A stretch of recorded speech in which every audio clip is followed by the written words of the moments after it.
How does the foreclosure process work in Illinois? In this video, I'm going to show you exactly what that process is and how to navigate around it, how to take advantage of it, and quite frankly, have some fun with it. So there you go. Now, this is really cool. By the time, there's some really unique things in Illinois, so I want to make sure stick around to find out what those are. But I'm also going to say this, at the very end of this video, I got a little bonus for you. So definitely stick around for that, and we'll show you how to take advantage of that little tidbit, if you will.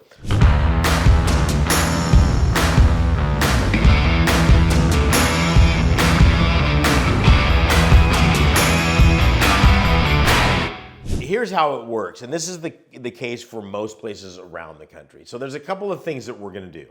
Are you being foreclosed on? Are you the one foreclosing on? A bunch of different things out there. If you're buying tax liens in the state of Illinois, there's a whole gambit of things that you need to do before you go into foreclosure. We'll get to that in a little bit. If you're the lender and you're let somebody do a land contract in the state of Illinois, again, similar processes for a bank foreclosure. If you're being foreclosed on, there's a lot of really kind of cool things that are unique to Illinois.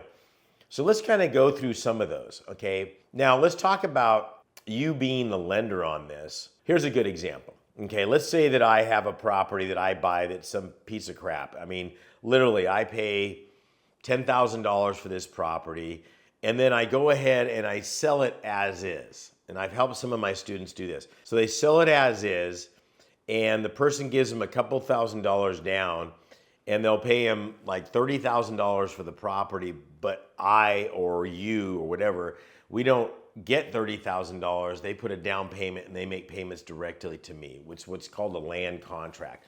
So I can do that, and that's not a bad way to do it because, first of all, the property needs a lot of work, okay? And so instead of me going in there and doing all the work on it, what I do is I sell it to them as is, and they got sweat equity in it. That property could be worth, I don't know, $30,000, $40,000 a wholesale, so probably $120,000, who knows. They go and buy the property off me for $30,000. They go to Home Depot. They do the contractors. They watch the YouTube videos on how to rehab that property. That's all fine and dandy. They give me a few $1,000s.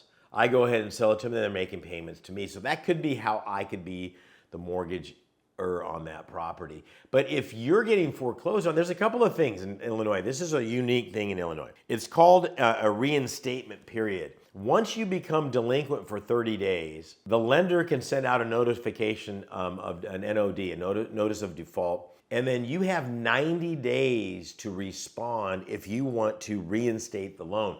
So 3 months, you have 3 months to go in there and say, okay, and bring everything up in current, and you're good to go. I kind of like that because that's the way I would rather have it anyways. And I've worked with property, with people that I lent money to. And the last thing I want is the property, but that is my safety net if they don't pay. So I'm okay with that. I don't have any problem. That's the agreement we signed, but I'd rather them get caught up. Typically, it's a temporary situation. I'm going to tell you though, be careful with that, because what I find is when a person is late on their payments, the chances of them being late again within the next 6 months goes up dramatically. I don't know what the stats are. You can go look at it and hit the comments down below and tell me what it is. But typically, there's something going on.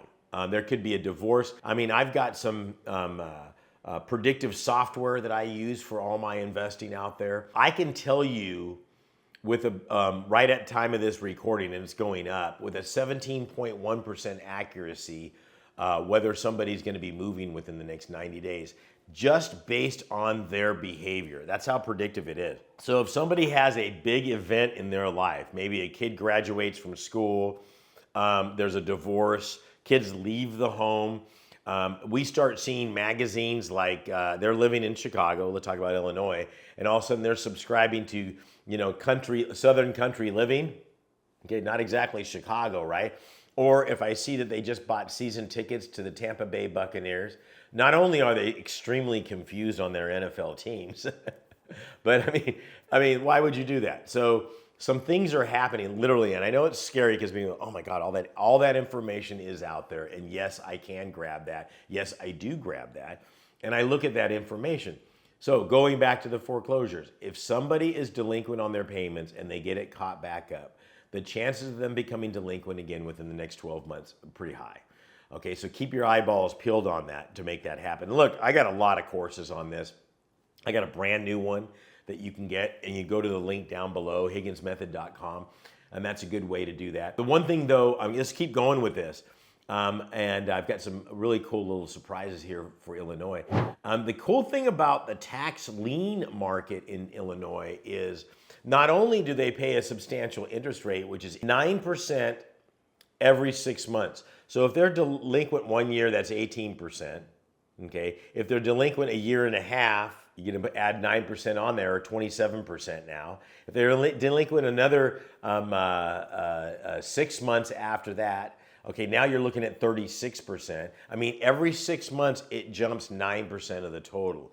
So at the end of the redemption period, which is as little as 2.5 years, it can be 3 years, you're looking at well over 60% return on your money. I mean, that's not bad, okay? But in a foreclosure process for a tax lien certificate, you would have had to follow the procedures exact. When I buy a tax lien certificate in the state of, or in Cook County, I have to file paperwork throughout that process at certain time points. And if I don't, it can negate my tax lien certificate. So you better make sure you know what you're doing with that. Understand, the same thing happens with a foreclosure on a tax lien certificate. What I'm doing is I'm sending out a notification to the property owner that there is a foreclosure notice going on, and I'm giving them an opportunity to come in and pay that off. Okay, there's going to be a window, and that window is going to be 90 days. And if they don't come in and pay off all the taxes plus that interest rate to the county, I will end up with the property and I will own it free and clear of all liens and encumbrances, including a mortgage. Yes, tax lien certificates take superiority over a mortgage. If there is a mortgage on the property, I would also have to notify that mortgage company. So I'm not sneaking up on it. Anybody that has a financial interest in that property would legally have to be notified.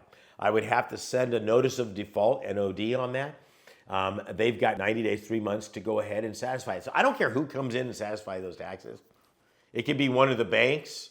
It could be Uncle George. It could be whoever that is out there. It can be somebody off the streets. It doesn't matter. They've got 90 days to come in there and do this. You know, understand, I hear people say this all the time. Sean, how do you deal with the fact that you're taking somebody's house? I'm totally fine with it. They have been late for years, not 90 days. This is years. This isn't a bank foreclosure that happens in the state of Illinois. Within 30 days of them being default, you can send out an NOD. This is literally 3 years later.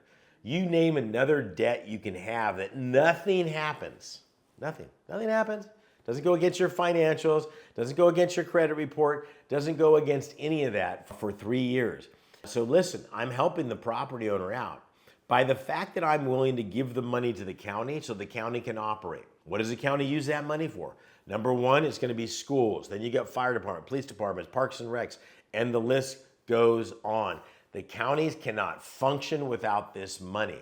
So during that 3-4 year period that property owner isn't paying the property taxes, you and I can go in and help the county meet ends meet by doing this. And by the same time, you're providing more time for the property owner. So everybody wins. This is a triple win all the way around. Look, there's a lot going on here, and so much fun and so much money to be made on this. If you want to learn more on how to do this, all you got to do is click the link down below. It's higginsmethod.com, higginsmethod.com. I got a brand new course, my gift to you, para tu, and you can have some fun with that. This is Saen Higgins saying God bless and good luck. We'll see you.